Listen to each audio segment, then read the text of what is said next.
Folks, I'm your host, BKP. Good morning from the office, North Georgia's only live online morning show, FetcherNews.com. If you'd like to be a part of what we have going on, you can text me 706-889-9700 or email me chief@FetcherNews.com. We're always looking for people, reporters, sports reporters, people that want to produce TV shows, sound equipment. If you want to do your own show, you name it, get in touch with me. We're always looking for good people that want to get involved. Let me tell you something that I'm a little tired of, and this is not going to be understood immediately. I am tired of receiving emails. Now, I'm not upset with receiving emails, so let's get that straight. But I'm tired of receiving emails or watching news reports and hearing, bring the country together. They test stuff. They send testing out and bring the country together, test high. And I'm tired of everything is, what will Donald Trump do to try to bring the country together? Now, our memory that short that for 8 years there was not the national daily narrative with the media, the fake news, and driving into our brains of what we could do to bring the country together. What could President Obama do to bring the country together? Now it's all of a sudden Donald Trump's job to bring the country together. And then that lays out that every other thing Donald Trump does could be dividing the country and not bringing us together. So to hear the media singing Kumbaya and wanting everybody to have a COEXIST bumper sticker immediately. I mean, they would have been happy. Bringing the country together for a lot of people meant that on day one he signed an executive order saying that everybody had to have a COEXIST bumper sticker on your car. I'm not joking. That would have been a bold first step, according to some. So I, for one, step out and say, if some of the things that have taken place in the history of this country in the last 60, 70 years, whatever, is what we have to accept to bring the country together, I don't want to bring the country together. And you need to just piece through that. If accepting some things is bringing the country together, I don't want to bring the country together. And I know I probably went way out there, but I am not okay. I do understand and read between the lines their definition of bring the country together. And all of a sudden it's supposed to be Donald Trump's #1 mandate, okay? Rural America did not vote for him to bring the country together. Rural America that put him in with 307 electoral votes voted for him to build the wall. Voted for him to stop funding the sanctuary cities, voted for him to clean the swamp in Washington, D.C. There's a whole list. But I'm going to tell you, if you do a poll, okay? Now, I'm not saying it's a bad thing to bring the country together. I'm not saying it's bad. But if you do a poll of the voters out there that voted for Donald Trump, and you put 5 things, immigration, illegal immigration, you put 5 things up there, okay? And one of them is bring the country together. I'm telling you, his voters didn't go because they wanted to sing Kumbaya. You know, there's a lot of people in North and South Dakota and Montana and Wyoming, which they count, they're part of the Republic, that do not care if California wants to leave. They don't care. There's a lot of people in Colorado, regardless of the outcome. There's a lot of people in Colorado. There's a lot of people in Missouri. There's a lot of people in Utah. A lot of people in Oklahoma that do not care about the Kumbaya that the left wants everybody to sing. So be careful with bring the country together. Be careful. Because what you, our viewers here, I will guarantee, see as bringing the country together is not what they see.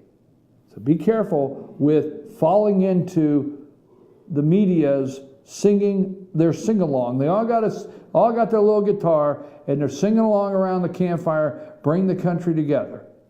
Be careful. Okay, let me get to something here that I want to make sure because I'm going to do my Fannin County at 9, and then at 9:30 I'm going to finish up. He said, as far as dreamers are concerned, if you're here and you have done a good job, if people are here and they've done a good job, we're going to work something out. Leave Donald Trump alone. You're going to have to accept you don't like it. The mess we allowed to happen. Come on, man. Come on, man. We're supposed to take personal responsibility. We allowed this to happen years ago. We the people, we the people, we the people. We kept sending them back. We kept going on with our lives. We kept accepting what they say, and we did not put a stop to it soon enough. I'm sorry. If you can't handle that, I don't know what to do. But I'm going to accept we let this thing get in a mess. And Donald J. Trump, John's going to work it out. But we're going to have to understand this. You're not going to get everything you wanted.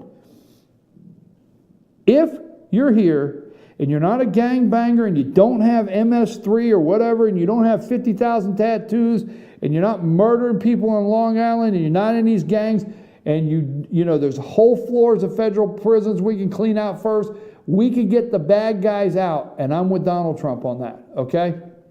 So if that's the case, let's do that. If he works something out with the others, I might have to just say, hey, Obamacare is such a mess, folks, such a mess. We have a problem with indigent care. We have allowed our government to create a dependent population, folks. Accept the reality. We have allowed our government to create a dependent population that is now in indigent care in this country, and you have governors all over the United States, and you have rural hospitals, not cities as much. You have rural hospitals all over the United States locking their doors because of low-income indigent care that they cannot provide people walking in the hospital. So we have Hispanics with white people, black people, red people, brown, whatever, indigent care in this country. We have created a population of dependents that is a mess. So Obamacare is not going to be the easiest thing to collapse overnight, and you better get ready for it. Donald Trump will do it. He will keep his promise. But you cannot say, if Donald Trump does not do 100% of everything you thought he should have, you cannot say he let you down. You can't do it. I'm telling you this morning. You'll have to understand there's only X this guy's going to be able to do with the mess that was created that we allowed to happen. We've got to come to terms with that. Indigent care is a mess in this country. Okay, why do you think the governors took the extra money? Medicaid expansion, right? Because their rural hospitals are in bad shape. All right, now, there's two things I want you to say. First of all, fight fire with fire. They're chopping our heads off. Last night, they tried to push Trump in a corner on waterboarding. Okay, they are so concerned that we're going to waterboard somebody. Let me tell you something. The American people are not concerned with that. We're going to fight fire with fire. Here is the poll question.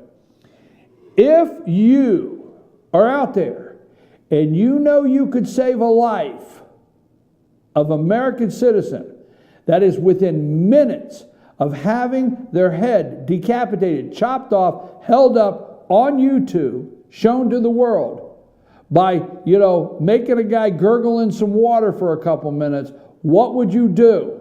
Trust me, I know the answer. He is going to let Pompeo and Mattis do their job. If Pompeo and Mattis think it works, he is going to take care. Did you hear yesterday his first priority as the President of the United States is to protect the citizens of this country, first and foremost. So he's going to fight fire with fire. They're chopping our heads off. He's still going. Guys, they're chopping our heads off. They're chopping heads off. They're doing all this stuff. They're burning people alive, and you keep concerned about whether somebody's going to gurgle in water. Here's the deal. I have told Mike Pompeo, head of the CIA, and General Mattis, head of the Department of Defense, Do what you got to do. There you go. All right, so that's done. Now, Donald Trump is the first president of the United States that I can remember that understands both sides. And what I mean by that is Republicans, and this is a fair statement, Republicans in the House of Representatives obviously are in Republican districts. And that's what they see, is they see a Republican world. And in Republican districts, in a Republican world, I'm saying a lot of things you're not really going to like today. But a Republican congressman or senator, senators have a stake, but a Republican congressman live in a Republican district in a Republican world and don't quite see the decay that they think. They will tell you they do, but they don't. They live in a Republican world. Now, Democrat congressmen, okay, so they truly don't, they truly are not 100% in touch. Now, some are going to argue with. Now, Democrat congressmen, they see a Democrat district. They live in a Democrat world. They're in a district where they're in the inner city, and they see the decay, and they see the violence, and they see the fighting. Donald Trump sees both their districts. Absolutely. I'll explain that later about 9:30. 9:30, I'm going to explain why Donald Trump sees both their districts, and I'm going to explain to you why he is going to keep calling Democrats in his office, and you're going to see probably daily pictures with him and Democrats. And yes, when are we going to get these nominees confirmed for a cabinet? Come on, Mitch. I'm your host, BKP. Good morning from the office. Now, tell your friends as soon as we come back. Oh, the Dow hit 20,000. You're going to want to stay for the last 30 minutes. I have an email from somebody that I want to read where the Dow hit 20,000. There's a concern. We're going to talk about Donald Trump and what he's doing right now, some things he's got going on. And as soon as we get back, what is the comparable between the Bernie Hoskins Fannin County Park and Rec investigation and the county attorney? Let me get with you on that. Come back with that. Tell your friends this may be an interesting segment because we're not going to give up. We call it DTS Fannin County. #. Take us a break.